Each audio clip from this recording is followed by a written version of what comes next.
Hi everyone, this is Adrian at 18 Echo SF. This is another video in my Project Kimber series where you've seen me do a number of things to my Kimber Pro Carry. I'll just move it in the screen for a second. It's a stainless model. And as you know from previous videos, I changed out the thumb safety to one from an Aegis 9mm pistol, and I changed the grips. These are VZ grips, the ETC model, which are really very, very nice, very grippy in this section, and the top is smooth. And I use 10/8 Performance grip screws as well because the slot is cut a little bit wider, so you can use an empty shell casing in case you're out in the field and you need to tighten those down a bit. And the main, let me set this out of the way, and the main thing that I've done, of course, is change out the guide rod from a full-length guide rod to a GI style guide rod. And I've made a number of videos concerning that, which some of you may or may not have seen. But I thought I would do a little bit more comprehensive video about that guide rod and show you one additional change I'm going to make today, actually. So again, for those of you that have Kimber Pro carries, this may be a little boring, but for those of you who don't and are maybe considering buying one or just looking around for information on 1911s in general, you may find this quite interesting. So this is the stock full-length guide rod from Kimber, and it is a compressed guide rod, this being the guide rod plug, of course, the guide rod itself, and the guide rod spring. And to disassemble this for field cleaning purposes, you have to use this little L tool that gets inserted into a slot, a hole rather, right here in the guide rod. And you lock the slide back or hold it back, and you put the little L tool in the hole, and then that takes the pressure off the spring and allows you to disassemble the gun. Well, I have found it to be a bit of a pain in the rear end to do that. If I'm at one of the gun schools I go to, and I want to field strip, field strip the gun for cleaning purposes, I got to just throw that little L tool in my gun bag or carry a paper clip or something. It's just not quite as convenient. So I went through the process of changing out the guide rod, which you have seen in previous videos, and you can go find them on YouTube as well. But anyway, this is the stock one, and I want you to take a look at the end of the guide rod. And let me grab the pistol again. Hold on. Okay, so this gets inserted like so. So you can see, I don't know if it'll pick it up real good, but so the guide rod rests against the frame right towards the back.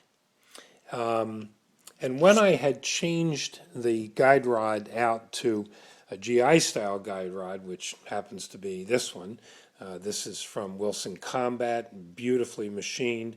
It's got this slot right in the, let me pick this up to show you. Has this slot right in the center where the barrel link rests when it goes in and out of battery. However, and you'll notice, of course, this fits just like the other one in here. What I did notice, though, over time was what I thought was a little bit of wear. Let me grab this. What I thought was excessive wear right here. right there on both sides.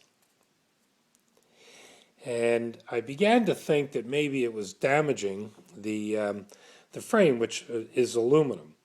Um, and I did get a post from a viewer who was the only person that mentioned this. He said that he noticed that the Wilson guide rods, the head itself, is smaller than the stock Kimber ones. Let me see if I can. You won't be able to see it real good, but maybe a little bit. Yeah, you can. So you'll notice that it is considerably smaller. I think it's a little out of focus there, but anyway. And that may be the cause of kind of peening back the frame. So it hasn't affected the shooting or hasn't caused any malfunctions, nothing bad. But I began to think more about it, and I thought, well, you know, one thing that I never tried was using a stock Colt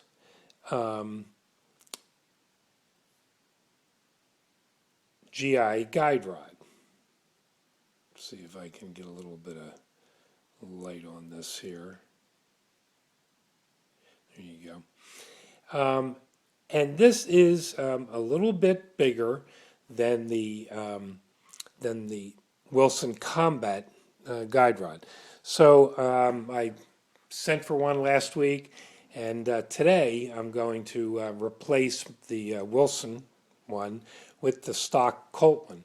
And you won't be able to see it too well, I'm afraid. Let me see if I can adjust this light a little bit. Maybe I can, if I get this light up here, you can see this.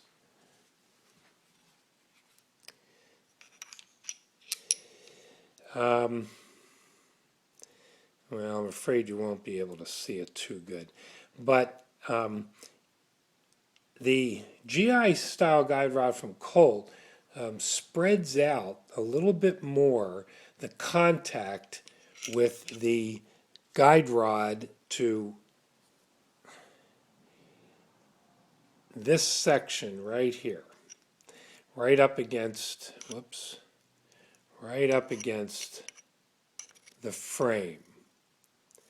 So I have a feeling that it will cause less of the, what I'll call peening of the frame itself, and I think it's going to actually work out fabulous.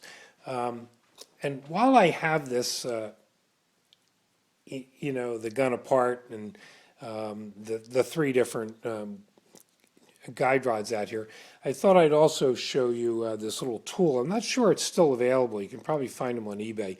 For those of you who have a pro carry and you use the stock guide rod, this is kind of a real nice little tool. It's just made of Delrin plastic, and the purpose of it, get behind the camera here, is to, if you want to take your guide rod apart for cleaning purposes, you just stick the guide rod in this, all completely assembled with the little L tool, and you compress this with your hand and remove the little L tool, and then release this slowly. And what that allows you to do is to then completely disassemble this guide rod. So let me set these parts down for a second, with the exception of the spring. So again, this little tool is from NDZ Performance. You can find them online.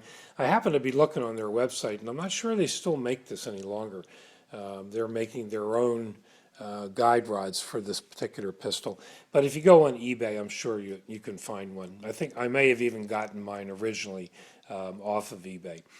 And for those of you who haven't seen my previous videos, just so you'll know, I am continuing to use the stock Kimber spring. I did try some springs Wilson had sent to me, guide rod springs, initially when I did this, but they were just way too long. An inch and a half, inch and three quarters, they would not compress. So I then found out that if I use the stock Kimber spring, that this kind of works perfect.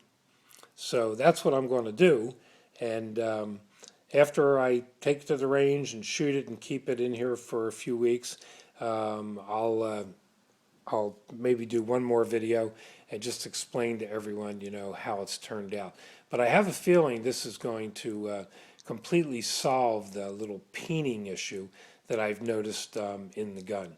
So if you have any questions, any comments, feel free to put some notes on the video or send me a PM, and I'll be glad to, to answer that. But while I got the video on, let me just hold on a second. I think I'll put this. I'll assemble this just putting a little bit of oil on this so you can see exactly how this goes.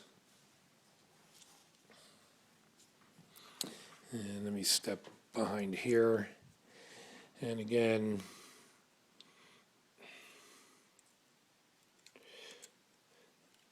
you just kind of compress this spring and hold it in place, and you can kind of see how it is. Here's the barrel link, and you just have to remember to hold that spring in place with kind of one finger so it doesn't bulge out.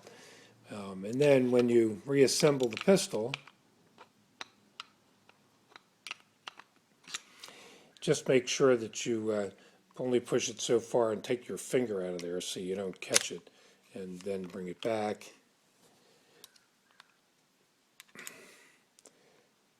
And reinsert the slide stop.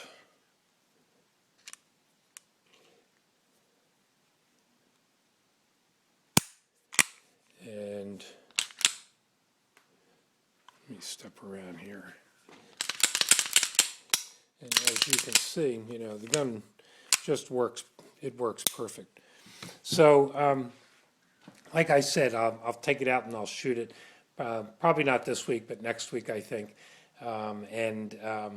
When I come back from the range, maybe that weekend, I'll do one more video and just explain how it's all worked well, which I have a feeling it's going to. So, again, if you have any questions, comments, leave them on the video, and I'll be glad to get back to you. So stay well and safe out there, folks.